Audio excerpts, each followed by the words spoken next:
What's up everyone, welcome back to the channel. My name is Ilias, I'm a photographer located in Athens, Greece, and in this video we're going to take a look at what exactly I'm taking with me when I'm going out traveling. So I just got back from a 5-day trip to Budapest and I also bought a new camera. So many of you asked me on Instagram if I sold my old Nikon ZFC, if I took the new full frame camera with me on the travel and all kind of stuff, and I thought to myself, why not just make a video explaining exactly what I carry with me on these kind of travels. And spoiler alert, I decided to leave my big full frame camera back home, and yeah, I took my Nikon ZFC with me. But first and foremost, let's talk about the travel camera backpack that I use.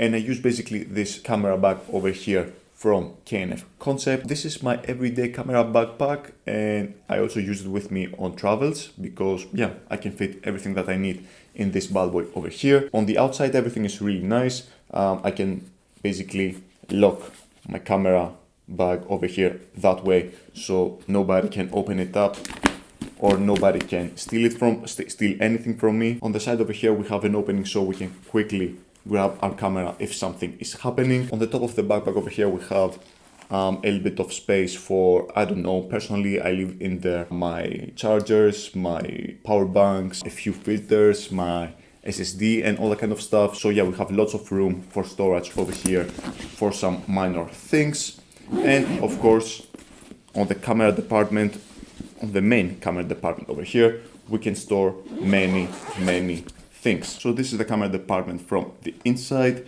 It has a lot of space for my GoPro, for my camera, for my lenses, for my filters over here. And over here, I put my laptop. And to be honest, this camera backpack is more than enough for all the stuff that I'm taking with me on my travels. I usually try to not bring a lot of stuff with me because if you have many lenses, you start overthinking.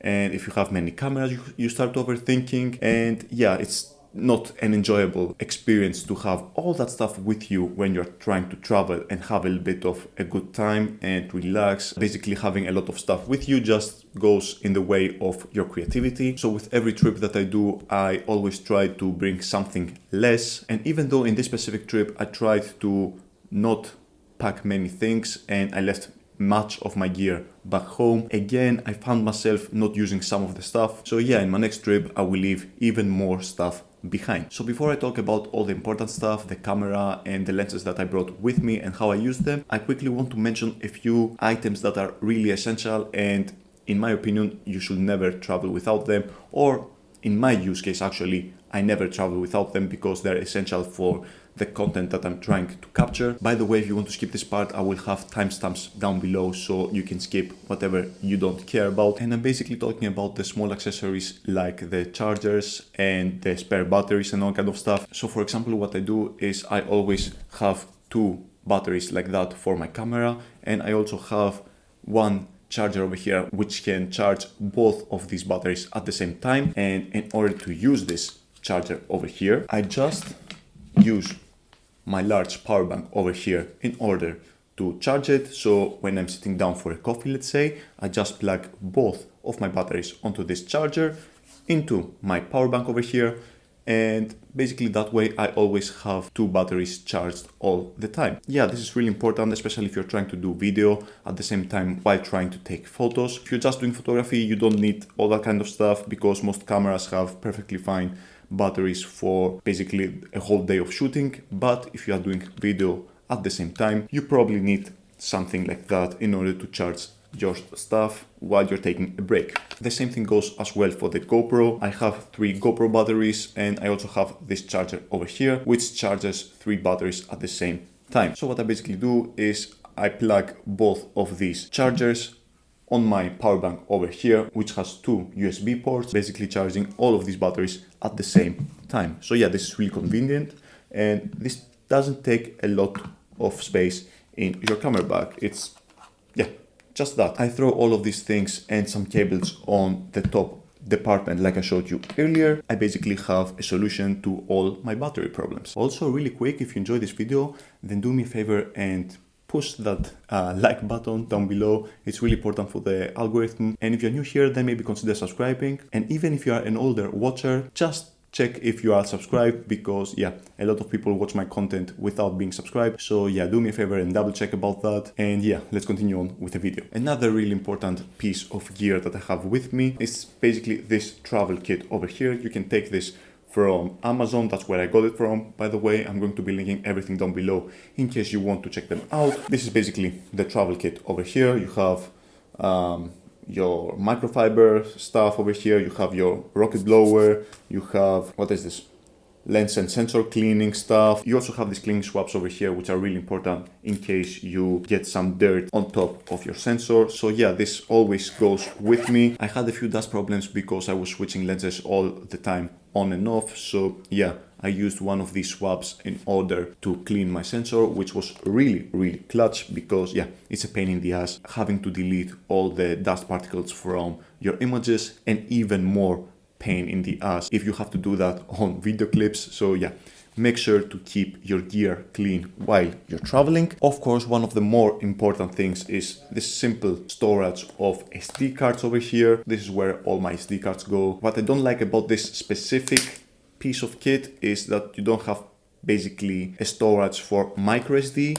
So what I do is I basically have these spare adapters over here, and I just put my micro SD on top of this over here, and then after that I store them inside that case. But obviously you can just get something that stores both SD cards and micro SD cards. So let's talk about filters right now. The first and most obvious is a VND and a CPL filter, and these are mostly used for video, but if I have to take a long exposure, which I did in this specific travel on Budapest, these are being used for taking better video in order to get that cinematic X2 shutter speed and all kind of stuff. So yeah, this Freewell V2 kit over here is a magnetic kit, which is really useful for traveling because you can take it on and off really fast. It also comes with a glow mist filter, which also is really nice for that more cinematic look. If you are doing video, this can really help you out while traveling. And also look at this travel case, beautiful. You just throw it inside of your camera bag and you're good to go when you want to use that. And the other piece of kit that I also really love bringing with me while traveling, it's basically this filter over here. It's the shimmer diffusion filter from 𝐤𝐈_Concept. So this is basically a diffusion filter from 𝐤𝐈_Concept. It mostly diffuses only the light. It doesn't have an effect on the rest of the image, so you get a really nice and sharp image on the rest of the frame, which is really important when you're using diffusion filters. And this also has a really subtle diffusion on the highlights. It's not like a really strong black diffusion or a really strong mist filter. And I like this for traveling, especially because when I'm out there and I'm taking a picture on a place that I'm never going to be probably visiting again, and I only have one chance on taking this picture, I don't want to have many effects on my image, you know. If I want to create an artistic style on the image, I will do that later in post. So that's why I love using this specific filter over here, because it doesn't really manipulate the image all that much like some other stronger diffusion filters do. I also have with me these smaller, what are these called? Adapters, step-up rings. Yeah, step-up rings, step-down rings, step-up rings. But basically these allow you to use your bigger filters onto your smaller lenses. Just buy your filter once for your largest lens, and after that just use step-up rings in order to adapt this one filter onto all of your lenses. Unless you have infinite money, so yeah, in that case don't even bother listening to me. Alright, vintage gear that I take with me while traveling.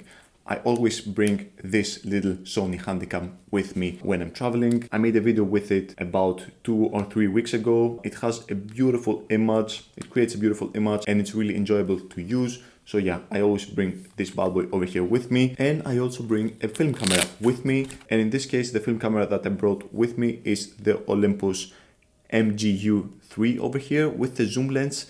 Sadly, I didn't got to use it on this specific trip, but I will make many film photos with this one during the summer that is approaching. So yeah, in my next travels, I will definitely use it. And lastly, let's talk about the camera and the lenses that I bring with me on my travels. So the main camera that I'm bringing with me on all my traveling is the Nikon ZFC, which is filming me right now. I love this camera so much for traveling. It's basically the perfect travel camera in my opinion. You have the choice to use a grip in order to hold it better, but you also have the choice to not use a grip and have a really small and compact camera. I could bring my Nikon Z5 over here with basically the 24-70 f4 lens with me in order to have that full frame look on my images, but the Nikon ZFC with the 16-50mm kit lens creates basically the same images on a really smaller package. So yeah, I don't see the point bringing with me this huge full frame camera with this huge zoom lens in front of it.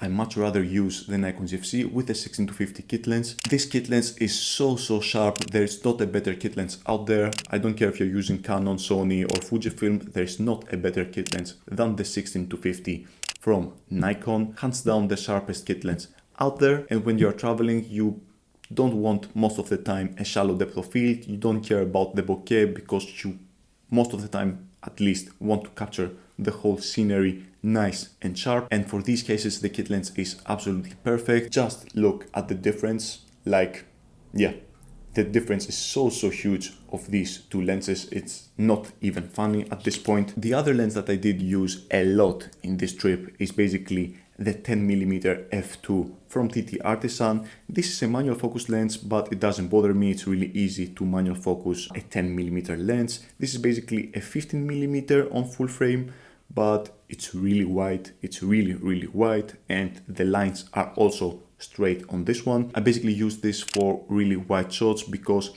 the 16mm is wide enough for most cases, but it's not that wide for interior photography or something like that. So yeah, it's really important having an ultra wide lens with you. You never know when it's going to be useful. And in my recent travels, these are the two lenses that I use the most. The other lens that I always bring with me is this 85mm 1.8 from 𝐕𝐢𝐝𝐸. I use this mostly when I want to shoot something that is really far away. I haven't invested in a telephoto zoom lens. If you have a telephoto zoom lens, don't even bother bringing something like that with you. But on the Nikon ZFC, you get some nice range with this. It's basically a 130mm on full frame or something like that. And you can also use this for a few portraits, but be careful. If you're taking portraits with a telephoto lens like that, you will basically blow the background away and nobody will know where you are. So imagine taking a portrait with this lens in front of the Eiffel Tower, let's say on Paris, and you have the Eiffel Tower in bokeh. It's basically out of focus and nobody knows that you're in Paris. So yeah, don't do that. Be careful when you're taking portraits with this lens when you're traveling or with any other lens. Also, all of these images that you're seeing right now on the screen are edited with my Lightroom presets. So if you want to check them out and you want to support this channel even more, then there's going to be a link down below. They're really affordable, so yeah, let's continue. And the last lens that I always bring with me when I'm traveling is basically the 𝐕𝐢𝐝𝐸 23mm f1.4, which is filming me right now. I think it's really important having with you a wide, semi-wide prime lens, especially if you want to take pictures during the night. The 23mm is basically a 35mm in terms of full frame, so it's perfect for basically everything. You can take environmental portraits without blowing everything away, so everyone knows that you are in that specific location, and it's also perfect in order to create street photography and all that kind of stuff. And last but not least, I always take with me my laptop. I use the Mac Air with the M2 chip. Great laptop. You can edit everything on Resolve, on Lightroom and on Photoshop without worrying. So yeah, it's perfect for that use case. And I also have with me a Samsung T7 SSD. It's really small, it's really portable. You can store everything on there and not worry that you might lose something before getting back home. Anyways, this is where I'm going to end the video. This is all the gear that I have with me when I'm traveling. I'm really curious to listen on what gear you take with you when you are out traveling. Again, thank you so much for spending a bit of your valuable time by watching my content.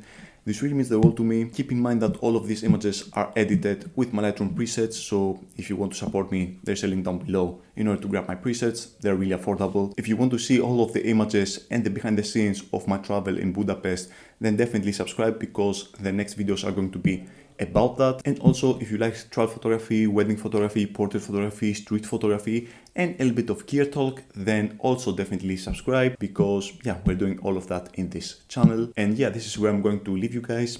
See you next time. Take care.